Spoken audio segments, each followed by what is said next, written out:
नंद बाबा और यशोदा मैया, इनके दो सखा हैं, बड़े अभिन्न सखा हैं। कौन? श्री वृषभानु जी और कीर्ति मैया। एक कथा महाराज जी ऐसी आती है कि जब भगवान ने मोहिनी रूप धारण किया तो इतना सुंदर था ठाकुर जी का मोहिनी स्वरूप कि उसको देख करके सारे देवता मोहित हो गए। कहां तक कहें, सबके मन में विचार होने लगा, अगर ये अब विवाहित हों तो इनसे हम ब्याह कर लें। कई देवता तो माला वाला लेके तैयारी में आ गए थे, बोले हमसे जयमाल करा लो, हमसे ब्याह कर लो। ठाकुर जी धीरे से आवाज करके बोले, नारायण हैं हम। बोले नारायण हो तो क्या हुआ, इतनी सुंदर लग रही हो, हमसे ब्याह कर लो। सब ठाकुर जी के स्वरूप पर ब्याह की भावना से मोहित हुए। जी जो थे, इनका वंश आगे नहीं बढ़ रहा था, इनके वंश में कोई बालक नहीं हुए, तो इन्होंने गोवर्धन की तलेटी में गिरिराज बाबा के पास चकलेश्वर महादेव की जाकर के आराधना की और वहां जाकर के महादेव से प्रार्थना की कि हे महादेव, हमारा वंश यहीं रुक जाएगा, इससे आगे वंश बढ़ेगा नहीं। हमें कोई पुत्र पुत्री की कामना नहीं है, पर हमारी कामना यह है कि ये इतना सुंदर पवित्र वंश चला आ रहा है, ये वंश चलता रहे। तो इस भावना से जब इन्होंने गिरिराज पर्वत पर जाकर के प्रार्थना की तो महादेव ने प्रसन्न होकर के, प्रकट होकर के, क्या अपूर्ण रह गई थी वो आपने पूरी कर दी। अब बस अब प्रतीक्षा करो, आपके कुल में एक सुंदर दीप प्रज्वलित होगा।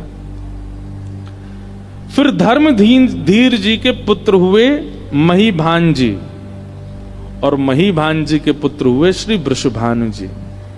और ये वृषभान जी जो हैं, ये सूर्य ही वृषभान जी के रूप में आए हैं, क्योंकि सूर्य की इच्छा थी कि मैं मोहेगी, इतना सुंदर रूप प्रकट होगा, आप तो बस प्रतीक्षा करो। तो महीभान जी के पुत्र हुए श्री वृषभान जी, और वृषभान जी का ब्याह हुआ इंदुसेन राजा की पुत्री, इनकी माता जी का नाम था मुखरा देवी और इनकी पुत्री हुई कीर्ति मैया। कीर्ति मैया से ब्याह हुआ श्री वृषभान जी का। दो परिवार, दो दंपति ऐसे हैं ब्रजमंडल में जिनके पास अथाह की तादाद में धैर्य है, हर चीज से धैर्य है, धन से धैर्य है, संपत्ति से धैर्य है, ऐश्वर्य से धैर्य है। धैर्य का मतलब क्या है कि संपत्ति आने पर ज्यादा विचलित नहीं हुए, बहुत यश मिल जाने पर ज्यादा विचलित, हर चीज में धैर्य है, बहुत सरल हैं, सहज हैं। लेकिन एक चीज ऐसी है जिससे इन दोनों के चित्त में अधैर्य है। एक तो गोकुल में विराजमान नंद यशोदा, उनके चित्त में अधैर्य है कि हमारे पुत्र नहीं हैं, और एक बरसाने में श्री वृषभान जी और कीर्ति मैया, इनके चित्त में है कि हमारी पुत्री नहीं। वृषभानु जी और नंद बाबा, कीर्ति मैया और यशोदा मैया, ये आपस में इतने घनिष्ठ मित्र हैं कि यमुना स्नान करने भी संग ही जाते हैं। और जब यमुना स्नान करने जाते हैं तो यमुना जी में ही हाथ पकड़ करके नंद बाबा और वृषभानु जी एक दूसरे से बात करते करते कहमें, बोले हे यमुना मैया, ऐसी कृपा करियो हमारे नंद बाबा के यहाँ एक लाला है जाए। और फिर डुबकी लगाते हैं वृषभान जी, फिर नंद बाबा के, हे यमुना मैया, जैसे वृषभान जी आशीष दे रहे हैं वैसे मैं भी आशीष दूं, आप कृपा करियो इनके लाली है जाए, और यदि इनके लाली है गई तो मैं अपने लाला को ब्याह इनसे करा दूंगा। अभी तो ये हमारे मित्र हैं, बाद में ये हमारे समधी रह जाएंगे, बाद में हमारा संबंध रह जाएगा। नंद बाबा और वृषभानु जी की बात दूर बैठी बैठी सुनती हैं जब यशोदा मैया और कीर्ति मैया दोनों प्रसन्न हो जाती हैं। अरे सखी, कहीं जे सपनों ही तो नहीं रह जाएगो। ये दोनों मित्र रोज हाथ पकड़ करके यमुना स्नान करते समय ऐसा भाव रखें कि हमारे पुत्र हो, तुम्हारी पुत्री हो तो ब्याह कर देंगे, लेकिन कहीं ये केवल बातें ही तो नहीं रह जाएगी, कहीं स्वप्न तक सीमित तो नहीं रहेगो। कीर्ति मैया कहती तुम चिंता मत करो, जल्दी होएगो कछु ना कछु। आहा, अब बिल्कुल सावधानी से सुनिएगा, अब उत्सव की ओर चल रहे हैं हम। नंद बाबा और यशोदा मैया दोनों प्रार्थना करते हैं कि एक पुत्र हो जाए। और पुत्र की कामना किस लिए है? विष्णु आराधन के लिए, गौ सेवा के लिए, संत सेवा के लिए एक पुत्र की कामना करते हैं। एक दिन असंख्य ब्राह्मण आए और नंद भवन पर आकर के प्रसाद अरस की है गई, लेकिन अभी तक लाला नाय भयो। ब्राह्मण बोले, ब्रह्म वाक्यम जनार्दनम, हमारी वाणी जनार्दन की वाणी है और हमारी मौत निकल गई है बाबा, लाला होएगो तो होएगो, अब चिंता मत करो। और पावन घड़ी आई। एक दिन यशोदा मैया यमुना स्नान करके जैसी लौटी तो प्रसव होने के जो संकेत होते हैं वो संकेत मां को दिखने लगे। सखियों को बुलाया, गोपियों को बुलाया, सबको बुला करके कहा मुझे ऐसा ऐसा अनुभव होता है। और उस अनुभव को सुनकर के सब सखियां प्रेम में भर गईं और सबने जाकर के नंद बाबा से कही, बाबा बधाई हो। काय बात की बधाई? बोले श्री यशोदा मैया को प्रसव के संकेत है रहे हैं, या को मतलब है कि गर्भ में बालक है, अब तो बस आप प्रतीक्षा करो, जल्दी ही सुंदर बालक को जन्म होगा। नंद बाबा इतने प्रसन्न हुए, सुनते ही सबसे पहले ये खबर जैसी नंद बाबा को पड़ी, उसी समय देखते हैं कि सामने से वृषभानु जी आ रहे हैं। नंद बाबा के नेत्रों में प्रेम अश्रु हैं, प्रेम पुलकित नेत्र हो रहे हैं। नंद बाबा दौड़े दौड़े गए, वृषभानु जी को जाकर के हृदय से लगाया। वृषभानु जी बोले, अरे आज इतने प्रसन्न कैसे, कहा बात है? और ये प्रेम के अश्रु क्यों छलक रहे हैं नेत्रन से, कहा बात है? नंद बाबा बोले, आपके मनोरथ, आपके भाव, कीर्ति मैया के भाव पूर्ण है रहे, श्री यशोदा जी को प्रसव को संकेत है। बंधुओं, हमारे आचार्य चरण ऐसा वर्णन करते हैं वृंदावन रस लीलाओं में कि इतने प्रसन्न तो नंद बाबा और यशोदा जी नहीं है जितने प्रसन्न कीर्ति मैया और वृषभानु जी हैं कि नंद बाबा के यहां लाला एवे वारो है। इतने प्रसन्न। धीमे धीमे समय आया और भादों की अष्टमी, और जैसी अष्टमी पूर्ण भई, श्री नंदरानी यशोदा मैया की कुक्षी से नीलमणि जैसे माधव जब प्रकट भये, कृष्ण प्रकट भये, पूरे ब्रजमंडल में उत्सव है रो है। नंद घरानंद भयो, जय कन्हैया लाल की, ये गूंज जैसे ही पहुंची बरसाने, वृषभानु और कीर्ति मैया अति प्रसन्न आए हैं। आहा, अब देखो ये ब्रज को प्रेम नहीं है तो क्या है? लाला प्रकट भये तो लाला प्रकट हैवे में बधाई लेके आना चाहिए, लाला प्रकट हैवे में टोपी कुर्ता लेके आना चाहिए, लाला प्रकट हैवे की खुशी में खिलौने लेके आना चाहिए। पर वृषभानु जी और कीर्ति मैया लाला प्रकट हैवे की खुशी में कहा लेके आए? टीको समझे? अरे जिसको आधुनिक भाषा में आजकल रोका बोलते हैं, जैसे रोका कर देते हैं ना, लड़की का रोका होता है, लड़का का भी रोका हो जाता है। रोका का मतलब क्या होता है? वो रोक देते हैं, बोले अब इनका ब्याह हमारे बालक से ही होगा। कितने आश्चर्य की बात है कि कीर्ति मैया वृषभानु जी के अभी लाली नहीं हुई है, अभी लाली का जन्म नहीं हुआ, और वहां वृषभानु जी और कीर्ति मैया टीका लेकर के आए हैं। और टीके में जो जो सामग्री होती है, नारियल होता है, श्रीफल होता है, वस्त्र होते हैं जमाई के, और गले में पहनाने की आभूषण होते हैं, हाथ के आभूषण होते हैं, और भी जो जो सामग्री होती हैं, सास ससुर के आभूषण, वो सारी सामग्री लेकर के आए हैं। नंद बाबा अपने द्वार पर खड़े होकर के खूब लुटा रहे थे, तभी देखा वृषभानु जी और कीर्ति मैया आए। आकर के तुरंत नंद बाबा को हाथ पकड़ो, भीतर लेके गए, बोले भीतर चलो। नंद बाबा बोले, अरे इतनी सामग्री काय को लाए हो? बोले देख तो लो कहा लेके आए। वस्त्र हटा करके देखो महाराज, तो वहां में तो संबंध पक्की करवे की जो जो सामग्री होती है वो लेकर के आए वृषभानु जी और कीर्ति मैया। नंद बाबा के नेत्र सजल है गए। नंद बाबा बोले, हे वृषभानु जी, अभी तो लाली भई नहीं है और आप पहले ही टीको करवे आ गए। बोले, यहां हमारे करवे आया हूं, मैंने कहीं से सुनी है कि आपके घर साक्षात नारायण समान बालक जन्मो हैं। अभी टीका कर जाऊंगो तो या टीका की पूर्ति के लिए लाली को आनो पड़ेगो, या हमारे अभी पहले टीका कर जाऊंगो। ये ब्रज की भाव हैं। आहा, जैसी बाहर सबन को पतो चली, भीतर वृषभानु जी गए और एक दिना के ठाकुर जी भय, बस एक दिना के ठाकुर जी को वृषभानु जी और कीर्ति मैया दोनों अपनों हाथ स्पर्श करके टीको कर रही हैं, वस्त्र पधरा रही हैं, गले में माला पहना रही हैं, और जमाई को जो जो करना किया जाता शादी से पहले वो सब कर रही हैं। उनके पैरन को पूज रही हैं, उनकी परिक्रमा कर रही हैं, नजर उतार रही हैं। और यशोदा मैया ये देख देख करके इतनी आनंद में भर रही हैं। बोले बताओ 24 घंटा को भयोना है लाला, संबंध पहले है गयो, रोका पहले है गयो ठाकुर जी को, टीका हो गया। ऐसा सुंदर आनंद मन रहा है। सब लोग बहुत ध्यान से सुनो। नंद बाबा और यशोदा जी के यहां लाला ने जन्म लियो, और वृषभानु जी और कीर्ति मैया ने जाकर के लाला को टीको कर दियो। नंद बाबा बोले अभी लाली तो भई ना, आपने पहले ही लाला को तिलक कर दियो। तो बोले यही मारे कियो कि अभी तिलक कर देंगे तो फिर या तिलक की पूर्ति के लिए लाली को आनो पड़ेगा, लाली को आनो पड़ेगा। हाँ, ब्रजमंडल में उत्सव भय, नंद बाबा खूब लुटा रहे हैं। तब वृषभानु जी ने बस अपने आंचल को पसार करके एक ही वस्तु मांगी कि बधाई में देनो हो तो अपने लाला को दे दो, बस और कुछ नहीं चाहिए।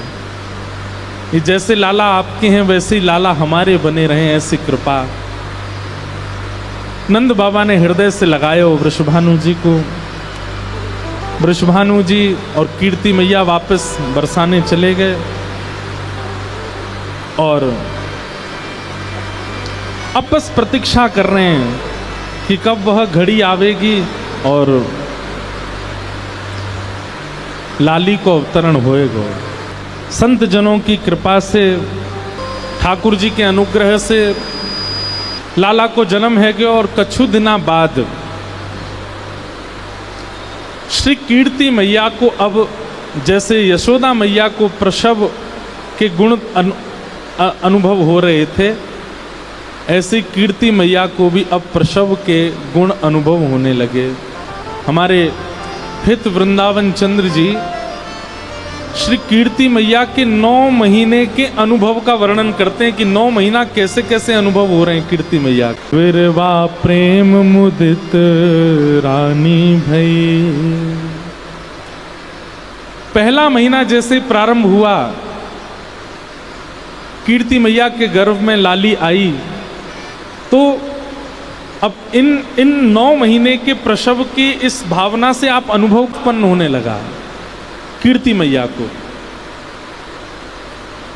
अत्यंत दोषयुक्त व्यक्ति में भी प्रेम का भाव उत्पन्न होने लग जाए, दया की भावना आने लग जाए, करुणा की भावना आने लग जाए। इस आया तब क्या हुआ, बोले परम सुख सानी, इतने सुख में आ गई हैं कीर्ति मैया। कहत मृदु वाणी, अपनी मीठी वाणी से क्या कह रही हैं, अपनी सखियों से कह रही हैं कि अरे मुझे तो भरोसा है कि मेरे गर्भ में लाला नहीं लाली है, लली उर आनी, मेरे उदर में लाली ही है, मुँह को ऐसो आभास है रहो है। और लाली की बात सुनकर के कहा के बोले आपको कैसे पता, बोले अहो लक्षण आने, लक्षण अनुभूत हो रहे हैं। बोले कैसे लक्षण लग रहे हैं, बोले लाली के जो जो श्रृंगार होते हैं ना, वो श्रृंगार स्वप्न में दिखाई दे रहे हैं। कभी बेणी चोटी दिखाई देवे, कभी कानन के कुंडल दिखाई देवे, नाक की नतनी दिखाई देवे, छोटे छोटे हाथन में महावर दिखाई देवे, पामन की पाजेब की छमछम आवाज सुनाई देवे, लहंगा दिखाई देवे, चुनरी दिखाई देवे। तो इससे कीर्ति मैया कह रही हैं, बोले गर्भ में लाली है, मोकू अनुभव है रहो है। आहा, चौथे मास मन फूल्यो, जैसे चौथा मास आया मन में और आनंद होने लगा। भाग्य अनुकूलो महारस झूलो रे, सकल दुख भूल्यो अहो गोप राजकुल बधू हो परम शोभित भई। आहा, चौथा महीना जैसे ही लगा तो फिर कीर्ति मैया की स्थिति कैसी है? बोले महारस झूल्यो। अभी तक तो सुख बढ़ रहा था, आनंद बढ़ रहा था, अब तो जैसे मानो महास रस में झोंटा ले रही हूं। व्यक्ति को जब सुख मिलना प्रारंभ होता है तो कुछ दिन तक उस सुख की अनुभूति होती है, लेकिन बार बार उस सुख की अनुभूति हो और फिर उसी सुख में सो रहे हैं तो सुख, हंस रहे हैं तो सुख, बैठे हैं तो सुख, चल रहे हैं तो सुख, मतलब प्रत्येक क्षण दिन भर का सुखमय हो गया, आनंदमय हो गया। इसको कहते हैं रस में झूल्यो। पूरे दिन में हम लोगों को कभी कभी सुख का अनुभव होता है, लेकिन सुबह से लेके रात्रि तक, फिर रात्रि से फिर सुबह तक सुख ही सुख का अनुभव होता है। उसको कह रहे हैं सुख में झूल्यो, महारस में झूल्यो। कीर्ति मैया को कैसा अनुभव हो रहा है? बोले हर क्षण सुख का अनुभव हो रहा है, महारस झूल्यो। और फिर क्या करिए? बोले सकल दुख भूल्यो। जब सब लोग इधर देखो, इधर देखो, यहां पे इतना सुंदर भाव चल रहा, कहां देख रहे हो? जब प्रसव में, गर्भ में बालक होता है तो मां को कभी कभी पीड़ाएं होती हैं, तो कह रहे हैं कि वो प्रसव पीड़ा का अनुभव ही नहीं हो रहा है कीर्ति मैया को। वो तो मानो जैसे परम सुख में झूल रही हैं, महारस में झूल रही हैं, ऐसा उनको अनुभव हो रहा है। आहा। और फिर 5 मास जब आन्यो, 5वां महीना प्रारंभ हुआ कीर्ति मैया का। और फिर क्या हुआ? 5 मास जब आन्यो, देख कुटुंब सिहान्यो। आहा। नगर जब जान्यो री, आते मास सहेली, नहीं तजत अकेली, कहत सुनो हेली रे। 7वां महीना जैसे ही आया तो शाम को सखियां जब सेवा करके जाने लगती हैं तो कीर्ति मैया कहती हैं नहीं तजो अकेली, अब अकेली मत छोड़ो, मेरे पास ही रहो।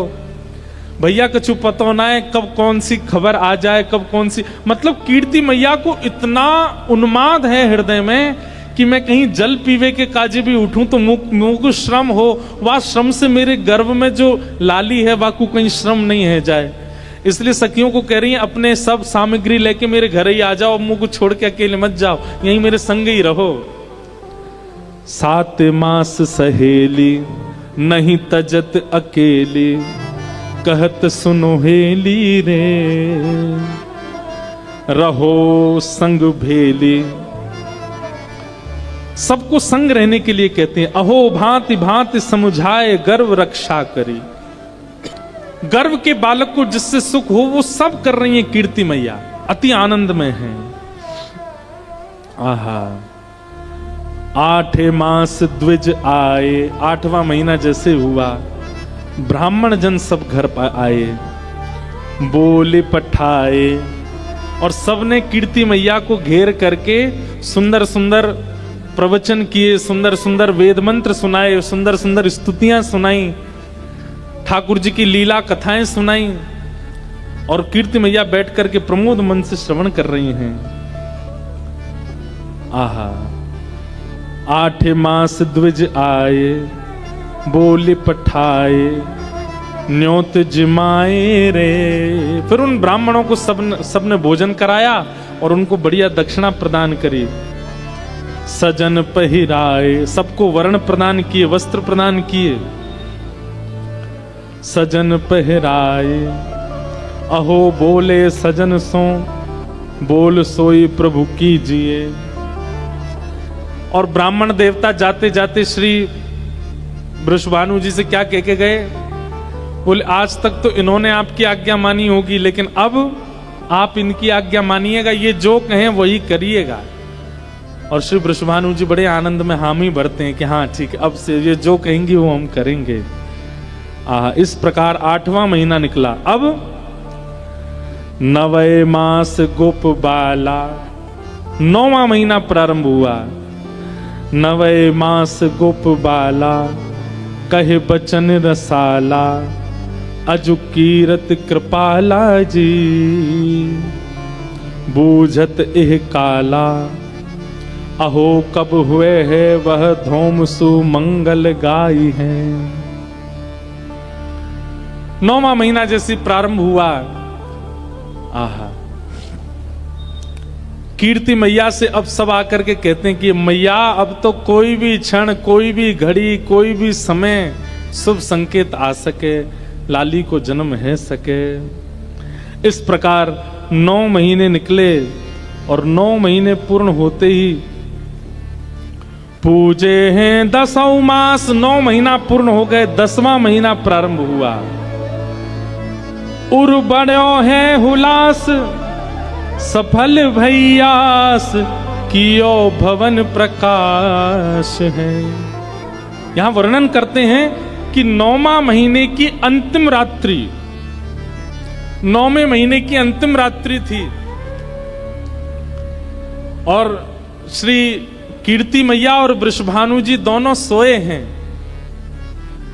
तभी वृषभानु जी के स्वप्न में क्या आता है कि वृषभानु जी बैठे हैं और तभी एक छोटी सी किशोरी डगमग डगमग चाल चलती सी भई आई और श्री वृषभानु जी की गोद में बैठ गई और बैठ करके वृषभानु जी की दाढ़ी से खेल रही है। और ठीक उसी समय कीर्ति मैया को भी स्वप्न आया। और कीर्ति मैया को क्या स्वप्न आया कि एक नन्ही सी किशोरी, सुंदर गौर वर्ण स्वरूप है, वो आई है और आकर के गोद में बैठ करके मानो कीर्ति मैया की छाती टटोल रही है और मानो कह रही है कि मुख दूध पिलाओ। और तुरंत कीर्ति मैया अपना पयोधर जैसे ही मुख में देती हैं, नेत्रों से अश्रुपात होने लग जाता है। ऐसा कोमल अंग, ऐसा सुंदर स्वरूप, नेक्सी सी लाली गोद में बैठ करके दुग्ध पान कर रही है। और अचानक ही दोनों की निद्रा खुली और जैसे ही दोनों की निद्रा खुली, वृषभानु जी कीर्ति मैया से पूछा कहाँ भयो? कीर्ति मैया वृषभानु जी से पूछा कहाँ भयो? अरे मैं तुमसे पूछ रही हूं कहाँ भयो? बोले मैं हूं तुमसे पूछ रहा हूं कहाँ भयो? कीर्ति मैया बोली मैंने तो एक सपनों देखो। वृषभानु जी बोली अरे मेहर मैंने भी एक सपनों देखो। तुम पहले बताओ तुमने कहा सपने में देखो? तब वृषभानु जी बताते मैंने तो सपने में देखो एक नेक्सी सी लाली गोद में आके मेरी दाढ़ी ते खेल रही है। कीर्ति मैया के नेत्र सजल है गए। बोले मुझे भी यही सपना आया कि एक लाली मेरी गोद में बैठ करके मेरो पयोधर पी रही है।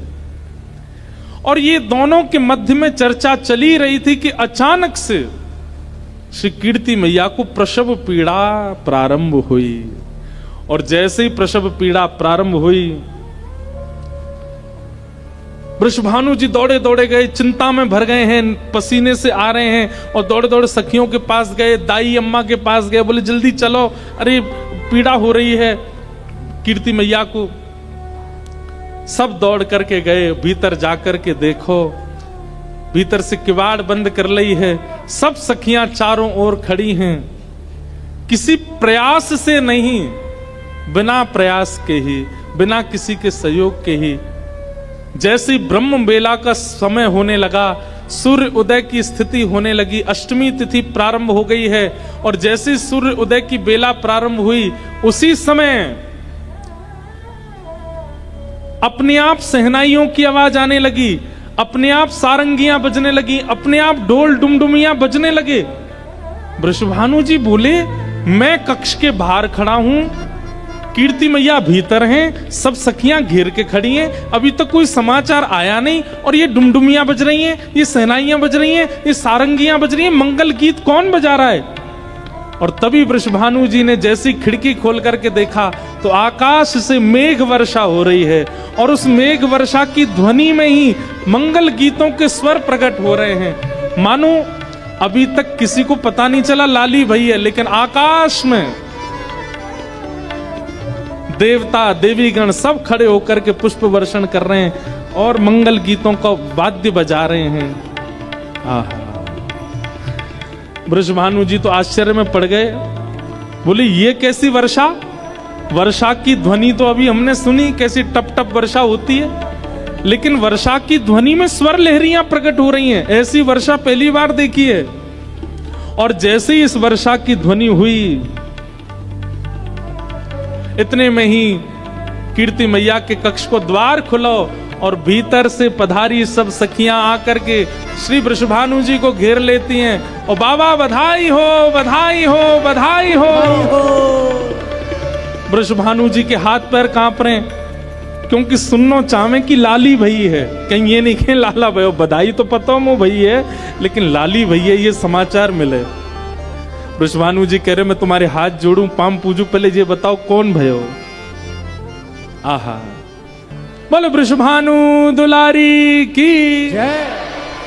ऐसी जय बोल करके सब किरकिरो कर दियो आपने। बोले वृषभानु दुलारी की जय।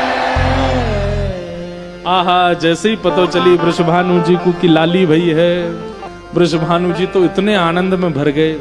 जानो तो चाहिए कीर्ति मैया के पास, पर दौड़न लगे भवन के बाहर। सखियां दौड़ के बोली कहाँ भयो, कहाँ को जा रहे हो? अरे भवन उधर नहीं है, इधर है। तब वृषभानु जी बोले मुंह को पतौली चल रही है, ऐसा लग रहा है कि कमरा बदल गए हैं, खिड़की बदल गई है, कचू है रहे हो भीतर से। अरे सखियों, मेरी स्थिति नहीं है भीतर जावे की, तुम आओ मुंह को पकड़ के ले चलो। और सब सखियां मानो जैसे कोई बहू को पकड़ के ले जाती है, ऐसे वृषभानु जी को पकड़ के भीतर लाए हैं। और तभी देखिए, आहा, कीर्ति मैया के बगल में ऐसी मानो जैसे कमल दल खिल गया हो, कमल किसी कली खिल गई हो, ऐसी किशोरी जी का सुंदर स्वरूप विराजमान है।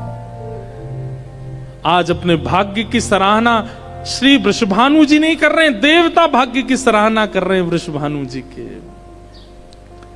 ऐसे आनंद में भर गए, हृदय से लगा करके नेत्र सजल हो गए। बंधुओं, एक बात कहें, लाला जन्म होता है ना तो घर में उत्सव होता है, पर जब लाली जन्म लेती है ना तो माता पिता के नेत्र सजल हो जाते हैं, नेत्र करुणा से भराते हैं, भाव से भराते हैं। और एक बात और कहते हैं हम, लाला जन्म लेता है ना तो पिताजी माताजी बड़े खुश होते हैं, चलो हमारे भाग्य का दीपक हुआ। लेकिन लाली जब जन्म लेती है ना, तब पिता को माता को अपना कर्तव्य समझ में आने लग जाता है। हम तो भैया देखो, हमारा तो आप लोग अनुभवी बैठे हो, पर पुत्र का जन्म देना भले ही सुख देता हो, पर लाली का जन्म देना कहीं ना कहीं आनंद देता है। पिता को ऐसा लगने लगता है कि अब मेरा जीवन किसी के लिए है। पुत्र को देख करके तो ये लगता है कि चलो इसका जीवन होगा, पर पुत्री को देख करके पिता को लगता है कि मेरा जीवन किसी के लिए है, मुझे अब व्यवस्थित जीना है, इसके लिए जीना है, इसके लिए करना है। कहीं ना कहीं अगर पिता पहला जन्म उसके घर में पुत्री का होता है, वो पिता संभला रहेगा जीवन भर, क्योंकि कहीं ना कहीं पुत्री जन्म लेकर के पिता को समझा देती है कि आपका जीवन ऐशो आराम सुख संपत्ति भोगने के लिए नहीं है, अब थोड़ा व्यवस्थित हो जाइए, थोड़ा समझदारी से जिए, हम आपके घर में आई हैं।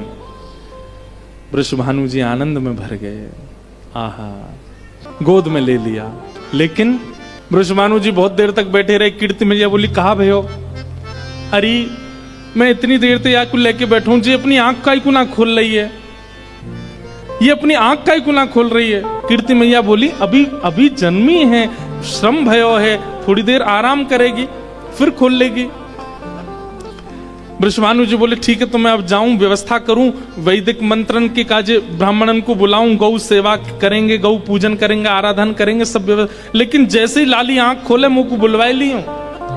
कीर्ति मैया बोली हाँ चले जाओ। वृषभानु जी बाहर गए, अटारी पर जाकर के पूरे बरसाने को खबर दे दी, भैया बधाई हो, आप सबन के आशीर्वाद सो और सब जनन की कृपा सो हमारे घर लाली को जन्म भयो है।